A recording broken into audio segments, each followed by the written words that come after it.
Good evening, one and all, and I welcome you all for today's session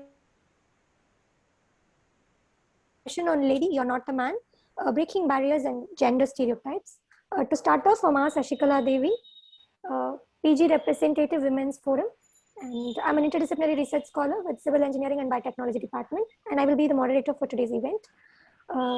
Now, may I request Professor Indumati Nambi, Chairperson, Women's Forum, to address and kickstart today's event.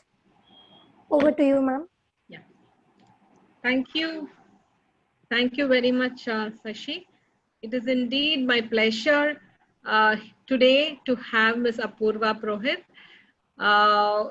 amidst us. We have been waiting to hear your talk for more than a year, I would say, Ms. Apurva. When we were planning last year's Women's Day, March 2020, the first person whom my colleagues suggested was you. So, but you know what happened, we could not go ahead. Some of the events happened, but others, because of COVID, we had to postpone or stop all the events which we were planned. So, but I'm very happy that you could join us this year, and we are all eagerly looking forward to your talk. Just before that, I would like to briefly talk a little bit about Women's Forum. I'm going to share my slides, a couple of slides here. So, so this is, can you see my slide? Not yet, I think, Indu. I think we're still seeing the announcement of today's event. Just a second. Maz, stop sharing. Yeah, now? It's coming. Now it's coming, yes. Yeah, so Women's Forum of IIT Madras, we are a strong group of about 2,500 women, which includes our undergraduates, dual degree students, masters students, masters in science, by research, MTech, MSc, and MA programs. We also have a strong PhD program with a lot of women students enrolled in these research programs. We have faculty, women faculty at around 75 and staff 90. In addition, we also have a large group of project staff who are supporting us. So it's quite a large community for a technical university. And our symbol, Black Tulip, as you see here, was a logo designed by our students. We also are on social media pages on Insta, Facebook, LinkedIn, and recently we launched this Women's Day. We launched our web page. We also have very strong connects with our women alumni who have been mentoring our PhD students over the last 6 months on a very unique program called Stewart Mentorship Program. And very soon we are going to launch the BTech Mentorship Program for the BTech students. We have collaborations with other partners, including our Alumni Association and the IITM Foundation. And we also partner with other women organizations. So the vision to empower the entire community of women in the Institute by providing supportive and comfortable infrastructure, equal opportunity, stronger networks, career guidance, mentorship, protecting personal rights while promoting work-life balance. This Women's Day has been indeed a very special Women's Month rather. We have been celebrating Women's Day throughout the month with a variety of events. And these events are targeted to reach all the 4 different groups of women we have on campus, which is the faculty, staff, PhD students, the research students, and the undergraduate students. So we kicked off the event on March 5th with Professor Rohini Godbole, who's a Padma Shri awardee and who has worked extensively on diversity in science. So it was a very interesting talk for about an hour and then a discussion for another hour. So it was quite well participated by all our faculty and research students. On 7th, we had a workshop on sustainable menstruation in partnership with an NGO.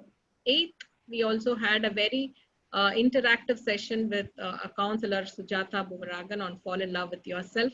Again, on March 8th, we had Women Leading IITM inaugural event, inaugural grants announcement. This is again a unique initiative, a gesture, a very good gesture from our alumni who are funding women leading initiatives in IIT Madras for the betterment of women in campus. March 9th, we had a very lively debate on the current topic, COVID work from home, is it a boon or bane for women, by the debate in Tamil by faculty and staff. And of course, today we have a very, very exciting event, which we are all looking forward to with Ms. Apurva Purohit, who is here. The next 4 events are going to be a lot of student-centric events, a panel discussion with BTech students on gender sensitization by Professor Matangi.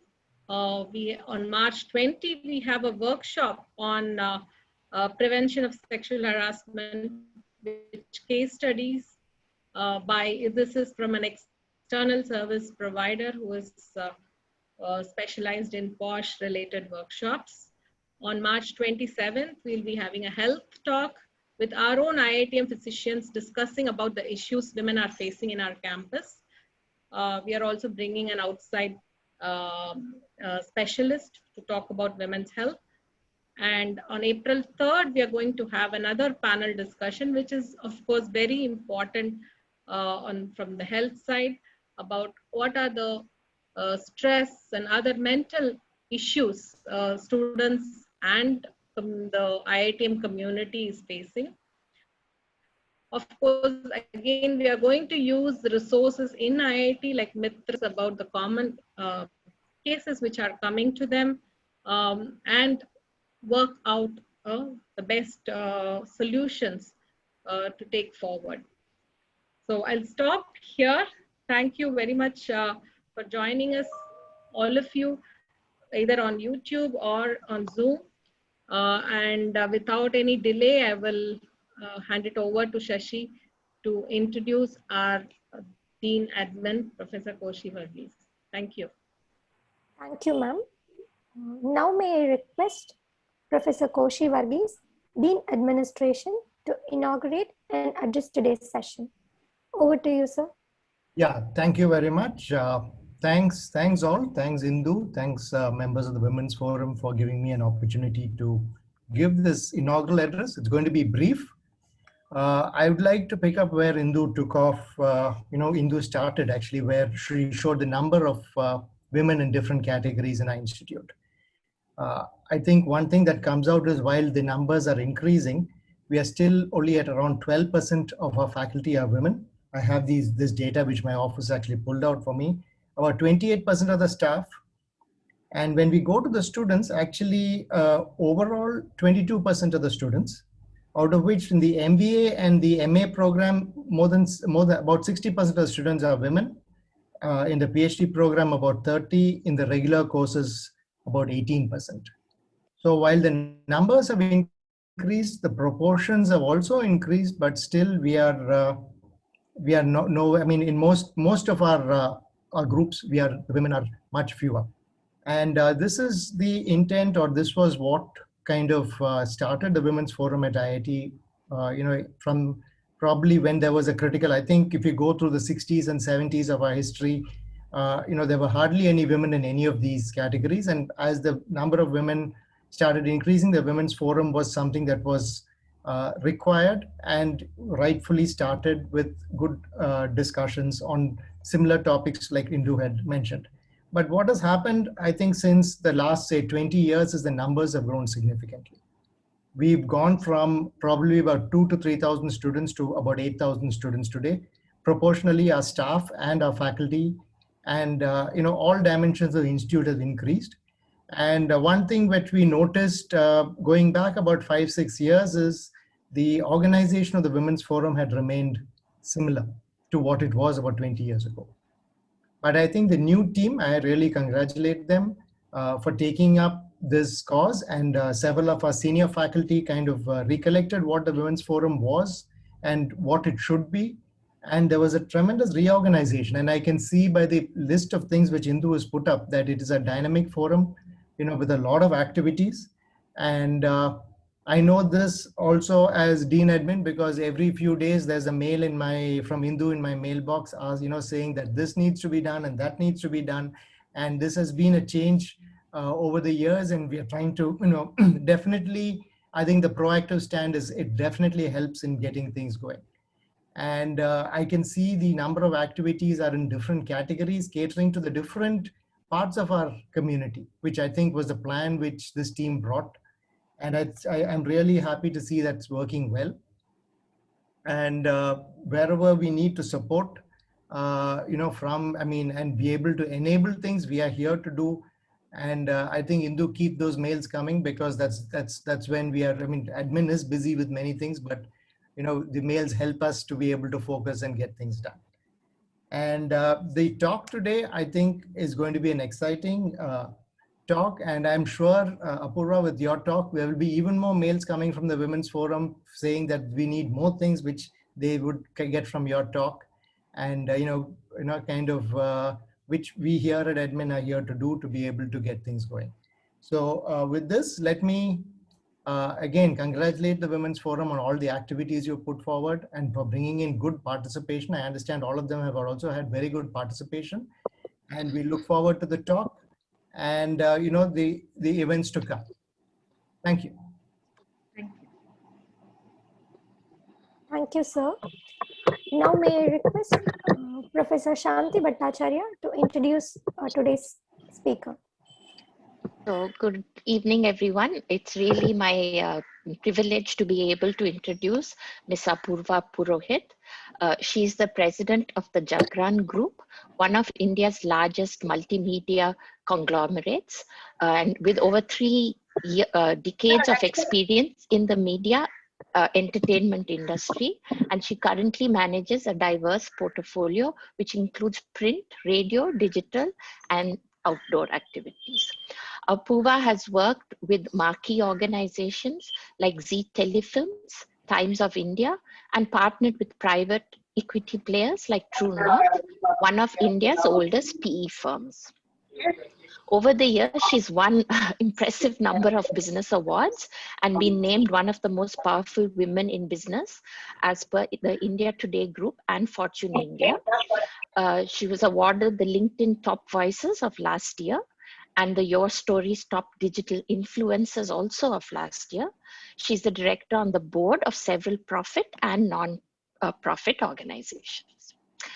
She's also the author of 2 national best-selling books, Lady, You're Not a Man, and The Adventures of a Woman at Work, and Lady, You're the Boss.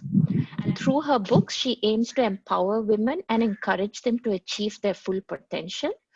The books, I haven't read them yet. I hope to do so soon.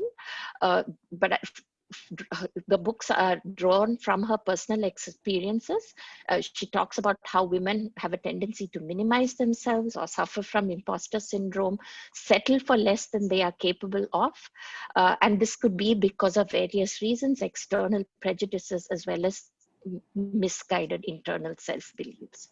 And I believe through her books, she uses anecdotes and examples, offering leadership lessons and a pragmatic perspective to overcome these gender-related obstacles and clear the path towards personal and professional fulfillment. She holds a bachelor's degree in science in physics and has completed her PGDM from IIM Bangalore. So with that, I'm sure very short biography of actually what must be a much more detailed background. I invite Ms. Apurva to talk to us today. As Indu said, we've been waiting for this for quite some time. Thank you, professors. Thank you, Dean. I'm so glad to be here. From one angle that I love talking to young women. I love talking to ladies who are forging ahead in their own leadership journeys. And I'm also very pleased to be talking to students and faculty of IIT Madras. I myself have studied and lived in Chennai for several years, and it's amongst my favorite cities. So I'm very pleased to be here on this special day.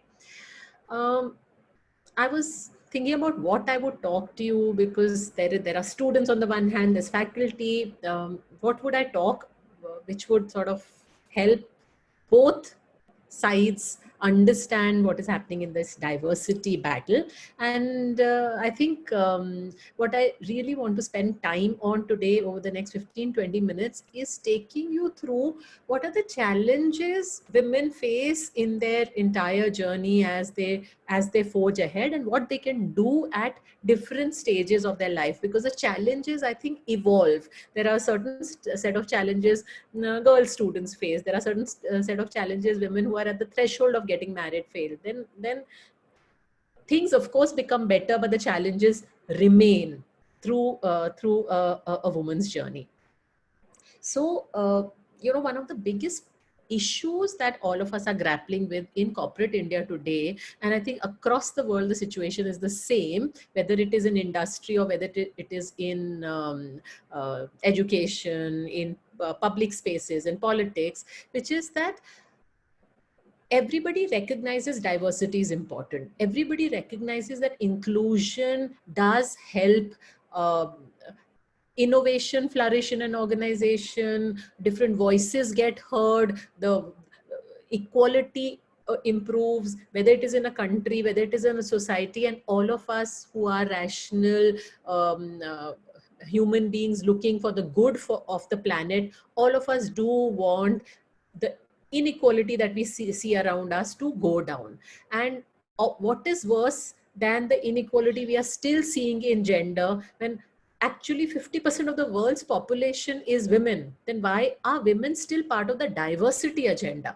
And I think that's a question that all of us must ask, that in 2021, why is it 50% of the world's population is still concerned diverse, different, and not included? Right. And despite best effort being taken by countries, by governments, by organizations to improve the gender balance at the workplace, even today, we have only around 30% women at the entry level in any organization, or any even as I was hearing the figures that you are talking about, 15% at middle management, and at the top less than 5%. Whether it is at directors in educational institutes, health institutes, CEOs of Fortune 500 companies, CEOs of public listed companies, political leaders anywhere, less than 5% at the top are women. And this triangle doesn't seem to be changing, 30, 15, 5. And if any of you had a chance to glimpse at the World Economic Forum study last year, they said it will take 106 more years for there to be genuine gender parity. 106 more years. That is the slow pace of change. So what can you and I do to push this change faster forward, quicker? And I think the first and foremost thing is to recognize what are the issues women are facing at each stage of their journey and how to help.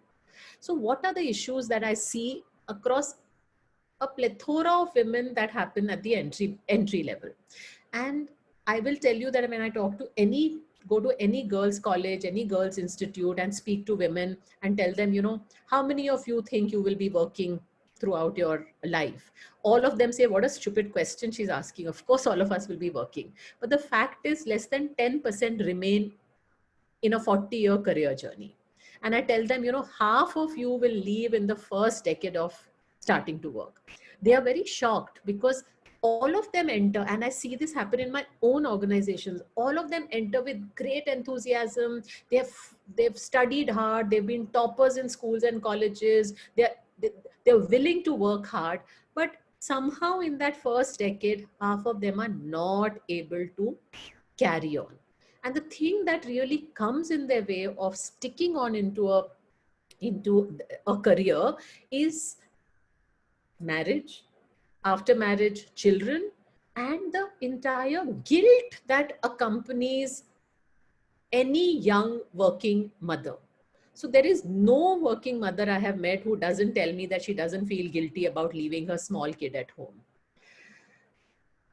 There is no working mother who at any point in time has not thought that, you know, nothing is worth my baby being either left in a creche or left with my parents or leaving her crying. I'd rather sit at home and take care of her because that's my duty as a mother. Because clearly what is going through her mind and what society in a way has been telling her that it is either or. Either you can have a career or you can have a happy, fulfilled family life. You can't have both.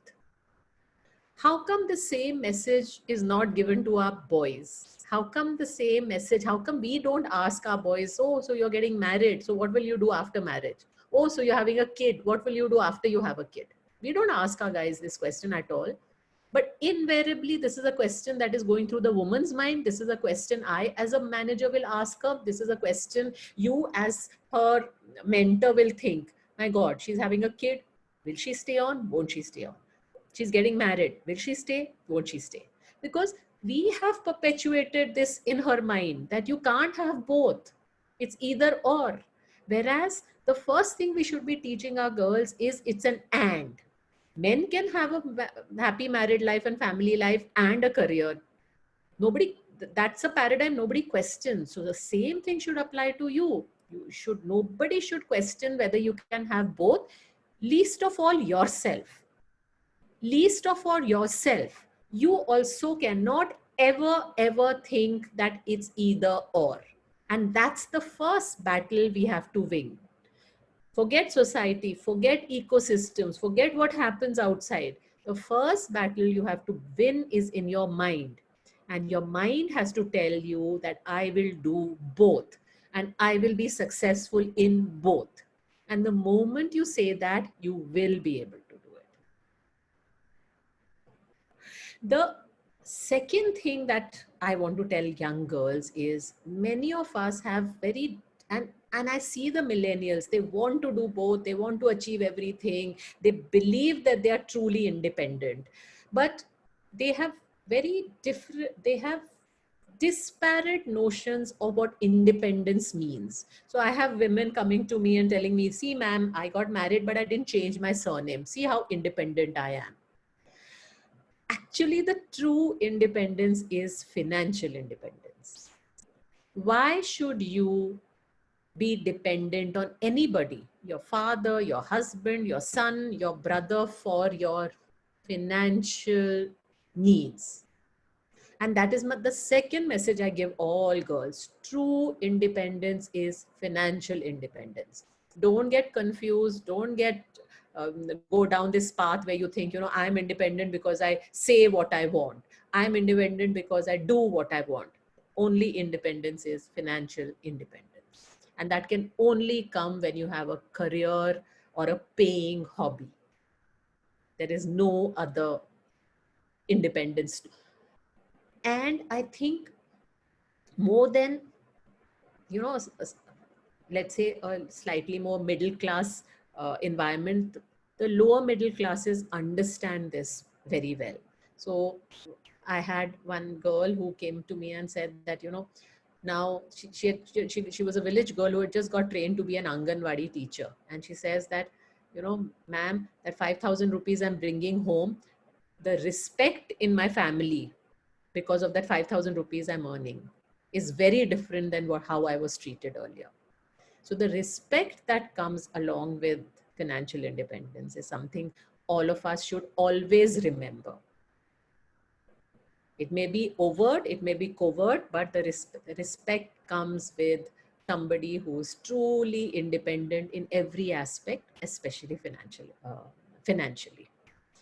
The third thing that I want to bring alive to you, which is clearly one of the challenges that I see women face, is in a sense the socializing that is done with young girls.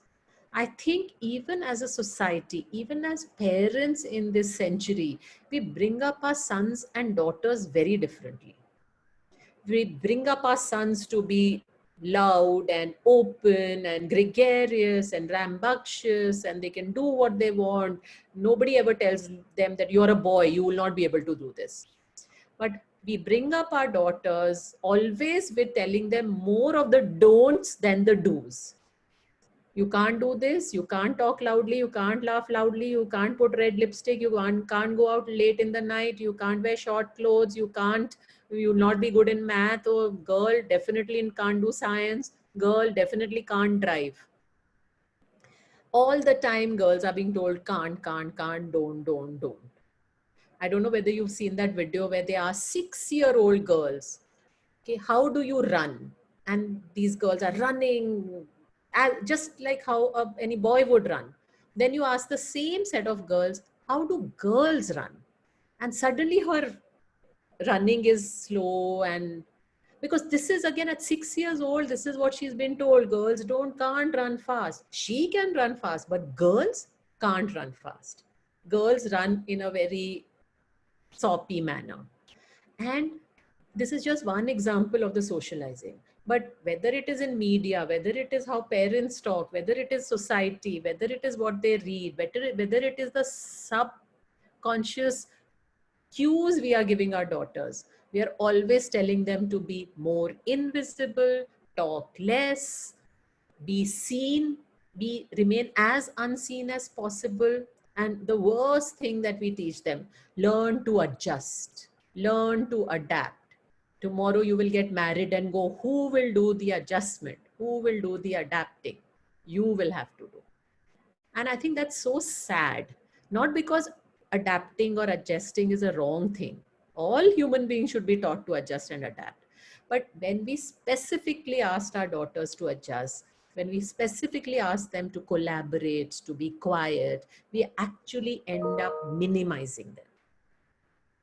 And when we minimize our daughters, we are teaching them, you are not supposed to have opinions, you're not supposed to have your own judgment, you must allow others to make choices for you. What you wear, whom you'll marry, what you study, how you live a life. And again, as mentors, as senior leaders, as teachers, that is what we must tell all the girls. And that is the message. You have to make your own choices. You have to think for yourself. You cannot externalize, you cannot hand over the reins of your life to anybody else except yourself. Now, if it is your own personal choice, if it is only your choice to say that I don't want to have a career, kudos to you. It cannot be a choice that is made by family for you. Similarly, if it is your choice that I know I will have a career, or no, I will be a great Kathak dancer, again, that has to be your personal choice. You cannot give any decision making of your life to anybody except yourself. And this effort will take us generations to instill in our daughters, because over generations, they have been always taught that you are unequal, you are lesser, and because you are lesser, you cannot have an opinion. I don't know how many of you know about King Hammurabi. King Hammurabi was a Babylonian king in 2000 BC, 4,000 years before. And he's supposed to have his code, his moral code is the first written code that mankind has ever had. And that has several clauses and chapters, and that particular code has been used as the basic foundation for all our civil codes, our legal codes, eye for an eye, tooth for a tooth, all come from there. And in that particular code, he has a whole set of clauses on the punishment for somebody killing somebody. So he says that if a man kills another man, that is punishable by death. If a man kills another man's cattle, that is, he has to give as a fine 4 pieces of gold. If a man kills another man's wife, he has to give as fine 2 pieces of silver. So a woman was 1/8 the price of a cattle. A woman's life was considered 1/8 the price of cattle. Now, why did this happen? What are the sociological reasons, biological reasons, historical reasons? None of us know. But from that time, that is the inequality women have had to fight over centuries and centuries and generations. And we've reached thus far. But still, we have a huge way to go. And it can only happen if each woman, senior, junior, young, old, stands up and says, I want my opinion to matter. But for her opinion to matter, her voice has to be loud enough. She has to be visible. And for her to be visible and vocal, she has to say, I will determine whatever happens in my life for myself.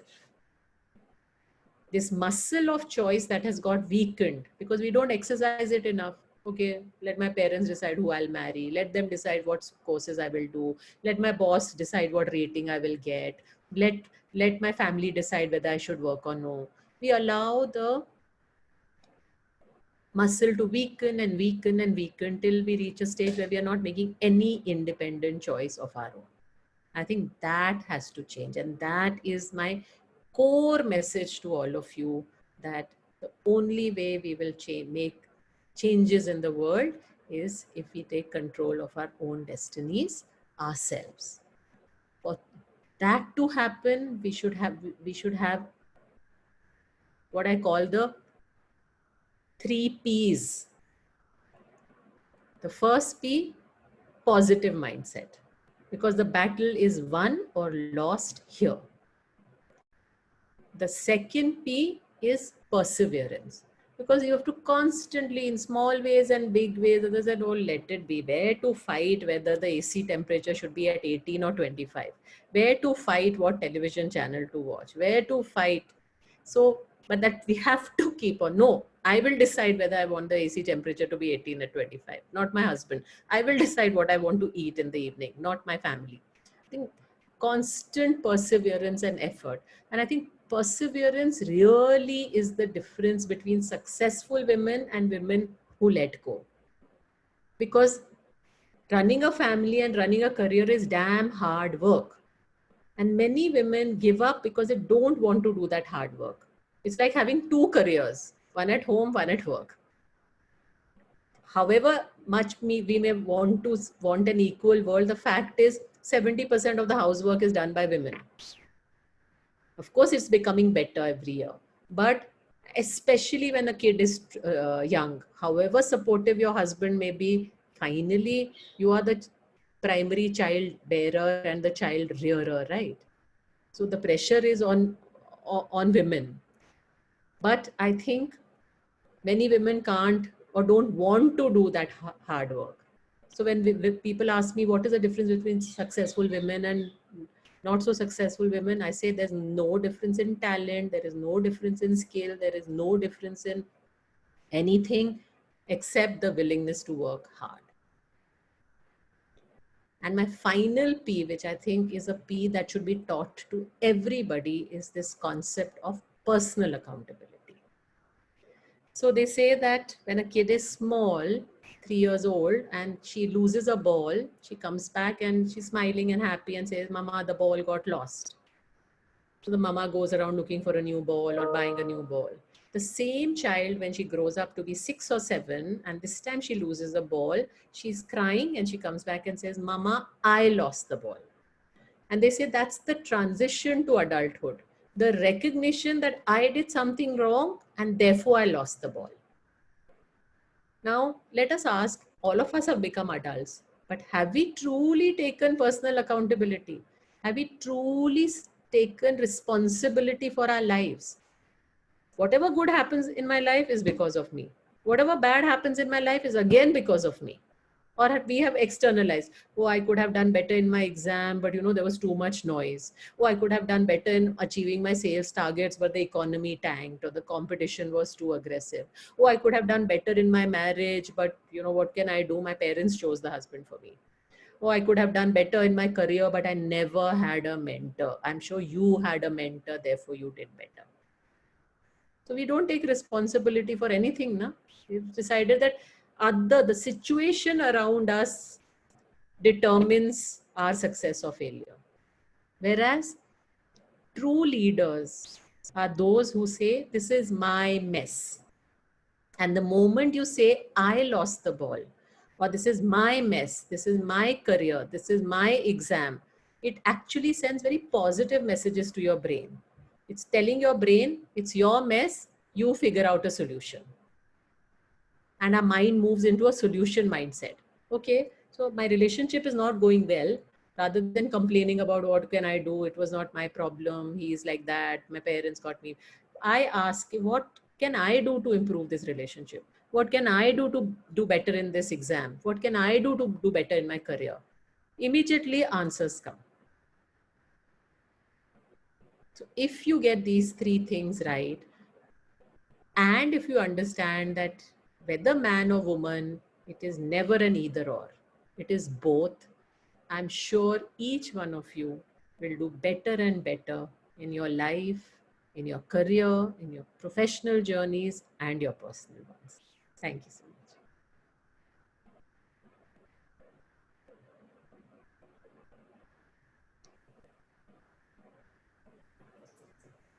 Thank you so much, ma'am.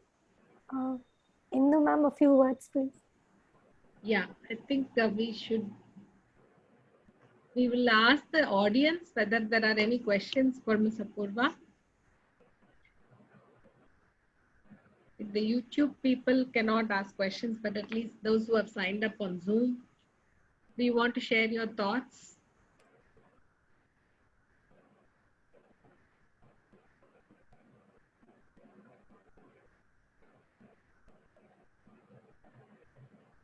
Yeah, Ms. Apurva, I have a question for you.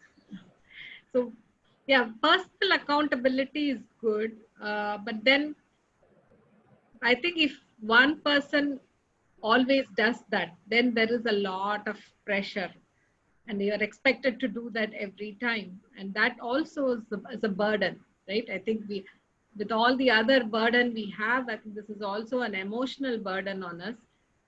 How do we address that?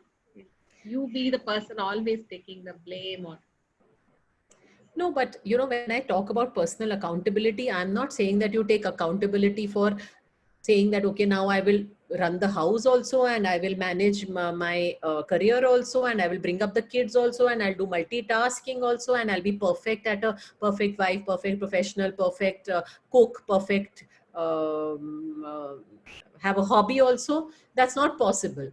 Nobody can do it. People will burn out. And that's what happens to women, because in this desire to be perfect and say, I will do everything myself, they are not able to cope. And that's yet another reason why so many women are leaving the workforce. So my answer there is, personal accountability is completely different from this multitasking that we women think we do so well. Personal accountability is the messaging to our brain saying that I take accountability for my actions, which doesn't mean that you have to do everything. I take accountability for my actions. I take accountability for sorting out. Now, my idea of personal account, I take accountability for my career. I also recognize that I'll not be able to manage on my own unless so I've trained my husband to help me. So I cannot do everything. So I've figured out that I will never be a good cook. So I don't cook ever. Does that mean I'm not taking accountability? Of course, I'm taking accountability. I'm taking accountability and saying, okay, I want to have a great career, but I don't want to clutter up and tire myself out by also cooking also and teaching my children also and doing everything at home. So there's a difference. There's a difference in what I'm saying. The biggest problem with our research scholars face, which we as faculty we talk to them and we get to know a lot about that, is that when you're venturing into research, it's a commitment. It's a 4 to 5 year commitment. And that is the time when, as you rightly said, they are having a family and they have to take care of getting married or having a family kid and other stuff. But it seems like the family support, even though you have a supportive husband, they look at it as like, you have taken it upon yourself. We didn't ask you to do it. You could have as well been at home or taken up a lighter job. It's your choice to do a PhD, so you face it. And this is what we have been hearing over and over again from many students. So how do we fight? You said you fight your mind and say that you can do it, even though fight your mind and say that you can do it. It is sometimes too overwhelming, and many of them break down. So you see, as I said, it's very hard work being a working woman. It's not easy. And society is always pulling you in that opposite direction. And it requires a lot of courage to fight back. Now, this example that you're quoting is a very, very real life. Obviously, you have seen it happen with your research students. I know it's a fact that typically a woman's career is considered that she is working for herself. A man is working for his family. So even our interpretation of a man is working to earn a living for his family, but a woman is working for herself, which is again so wrong, right? A woman is also doing exactly what a man is doing. So I think when women are saying that they're doing PhD and the families are telling them, but this is your choice. So, okay, I'm exercising my choice. You are allowing me to exercise my choice of having doing my PhD now. So I also exercise my choice that I'm not going to be doing everything at home. I'm not going to pick up all the chores at home myself. The chores have to be shared. It's a family after all. Why should the burden, 70% of the burden of the family chores come on the woman? So if she is exercising her choice in PhD, why is she not exercising her choice in saying that I will do only 50% of the chores? Why is she not able to do that? And I tell you, I'm not saying, I have done it myself. I have friends who've done this. Hello. Sorry to interrupt you, ma'am, but I want to answer this question. My feeling is that this happens because PhD takes a lot of weightage. So when it is really not possible for ladies to say that I am doing PhD, that is my choice, fine, but I will also not do 50% of house chores. That becomes very difficult, and that becomes typically difficult for a newly married girl. Rasika, but let me tell you, I can tell you enough examples that of women who have done it. I have friends who did PhD after having 2 small kids, but they were able to do it because A, they worked very hard. B, they also said that this is the only thing I will be able to do at home.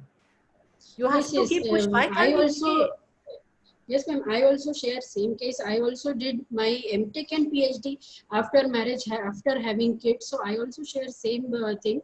But this is my observation, ma'am, that PhD scholars, the girls who are coming to us, they are really not, means they have put all their courage in doing PhD itself. Then going home and saying that I cannot share this much part of household work, that becomes really difficult for them. That is what my observation is. And no, you are absolutely right. You're absolutely right. It is a fact, and it's easier saying than doing. Yes. Easier for us to because sit it's here a long duration. Yes. But again, as I keep on telling girls, the single most important career decision you will make is who you will marry. Right. We are finally we will not be able to do anything unless we have supportive husbands. Yes. And I think that's the training we should give them on International Women's Day. Yes. Ma'am, can I share one more observation of mine? Since last 5-6 years, I'm observing that since our what should I say, evaluation system everywhere has become performance oriented, and everywhere the importance of performance oriented evaluation it's basically increasing day by day. It is increasing. So every time we have deadlines, timelines, and we have to do work within that and all. So many of the faculty members, they are little bit hesitant to take girl students as PhD scholars because they feel that ये तो अभी आएगी, फिर इसकी शादी होगी, फिर ये बच्चे आएंगे, फिर ये सब problems हो जाएंगे, हमारा project time से complete नहीं हो पाएगा. And so what we can do? I am PhD coordinator in my department. So what we can do? I just want to take a guidance from you to avoid such kind of situations where faculty members are hesitant to take girl PhD scholars. See, the unfortunate reality is that actually it is true. How do stereotypes get built? Stereotypes get built because this is what is observed by everybody. Na? The same problem I face in my own organizations. My male managers don't want to recruit women, not because they are against them. They don't want to recruit women at the marriageable age because we'll train them, we'll make ensure that they've understood the job and they'll get married and leave. And can you blame them? You can't even blame them because that's what they have seen. 50% of the women are joining and leaving. So unfortunate part of life is that stereotypes are a reality. The only thing we can do is, as I say, we have to break this cycle. Only if PhD students don't leave, will faculty members believe that women can also do it. How do you ensure they don't leave? By giving them the courage to stand up and say that, you know, I picked up this, I've thought it through, I will do it, but I will not unnecessarily burden myself with other things. Same thing in organization. Only when male managers see that women are joining and not leaving, will they become comfortable with recruiting more women managers. How do you make sure those women managers don't leave? It can only come through our constant guidance, through our constant talking to them, through the constant support women can only give other women. It's hard work, 3-4 years, keep at it, perseverance, keep at it. It will become easier. It will become easier. Learn to say no to other things in life. Learn to say that I'll not be able to socialize, I'll not be able to do X, Y, just focus on PhD and family life. Ask your husband for help. It can only come from constantly talking. I can't see any other way to break this cycle. Yes, proper constructive communication is the constant, and telling them that you have also gone through it. No. There are women who completed their PhD. There are, no. So why not make them the role models? How did they do it? So I think women feel encouraged and empowered when they see other women have gone through that same journey. Often we don't share our journeys with them. That is true. That is true. Thank you, ma'am. Thank you very much. Ma'am, I also would like to know, just to brief you, IIT Madras has been encouraging our students to become entrepreneurs. We have several programs and systems in place to make sure that students take entrepreneurship. At least some of our students, 20%, 30% of our students take entrepreneurship. So it is going on, but we still see the number of women students taking up entrepreneurship is very, very less compared to the boys. So as an entrepreneur yourself, I would like to hear your journey and what you would like to say to budding entrepreneurs at the BTech and MTech level, or even PhD students. How do we encourage them to take up entrepreneurship with all the other burden challenges they have talking about? You know, I think there are, while we see all the challenges of being an entrepreneur, and again, being an entrepreneur is hard work, the fact is that I think the entrepreneurial journey gives a certain set of freedom that women can excel at, which even a corporate career can't give. So I think an entrepreneurial journey allows a woman to balance her life much better than a corporate 9 to 5 journey. I think that's the messaging, that, you know, your balance in life as an entrepreneur, because you have the freedom to decide your hours, you have the freedom to decide your culture, you have the freedom to decide at what pace you will work. So I think that's a very important messaging which gets left out because you only see how difficult it is to be an entrepreneur. I think the second message I would give budding entrepreneurs and women entrepreneurs is, see, again, as there is bias against women in every sphere, there is bias against women in entrepreneurship. Less than 7% of funding goes to women entrepreneurships. Most of the funding goes to male entrepreneurships. If there is a male and female entrepreneur together as partner, they are more likely to get funding than if there are two female entrepreneurs together. It's a fact. So again, there's bias. So what I see is that here there is a, you know, why this is happening. It's not that VCs or seed funding funders or investors don't want to give money to women. It's how women present their ideas. I have attended many forums where I'm sitting on the other side and young entrepreneurs are presenting their ideas or their business plan to me.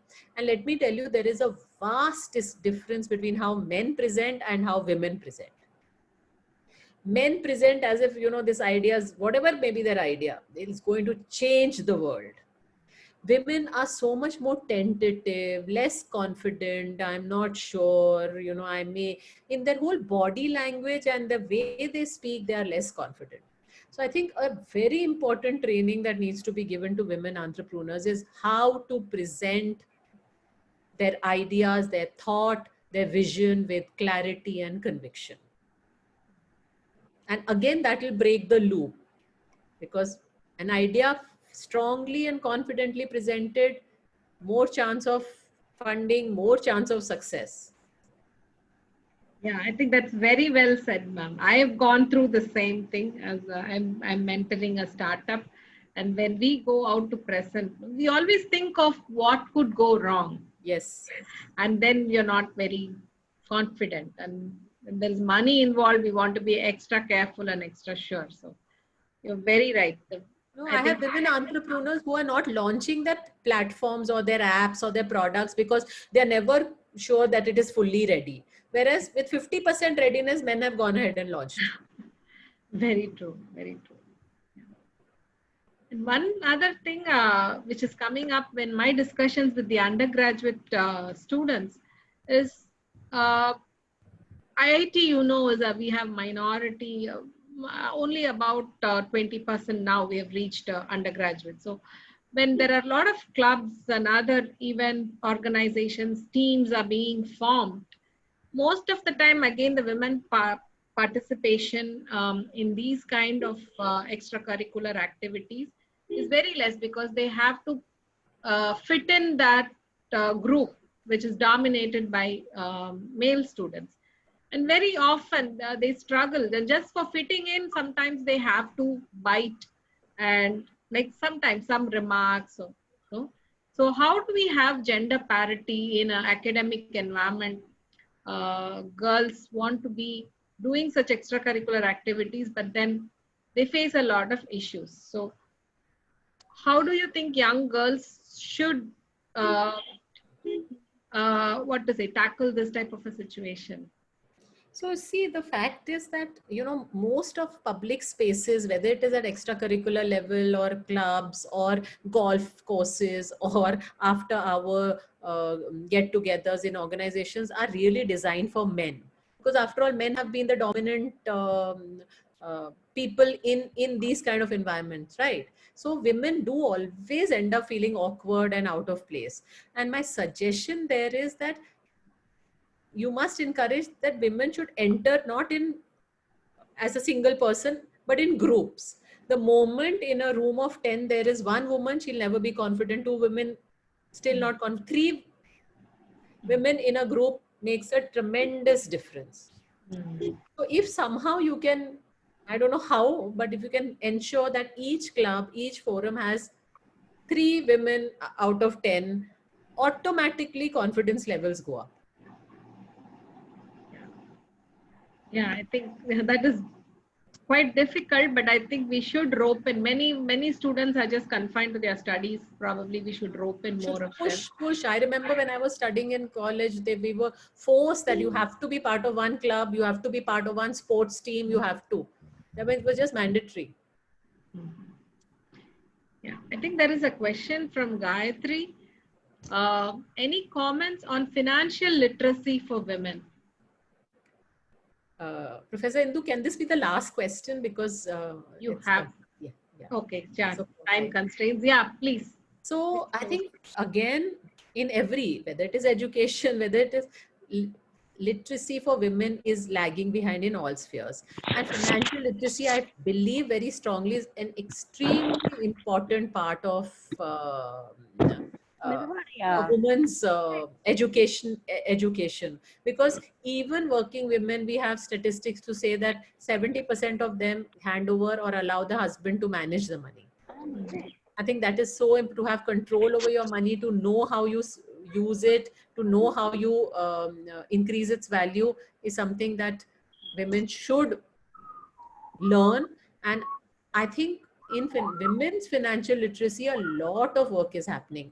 I know a lot of women mentors who actively mentor financial literacy programs. I would encourage every woman to attend one of these courses. And today it's so easy to do all these courses online.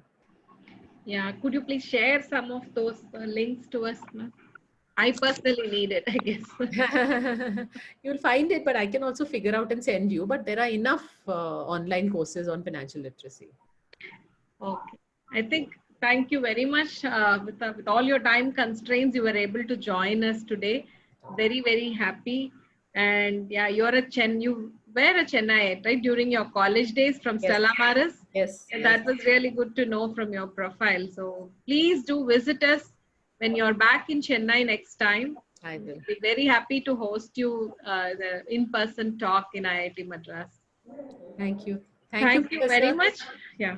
Thank you for everybody who's listening in, and I wish everybody all the very best. Goodbye. Thank you. Bye-bye.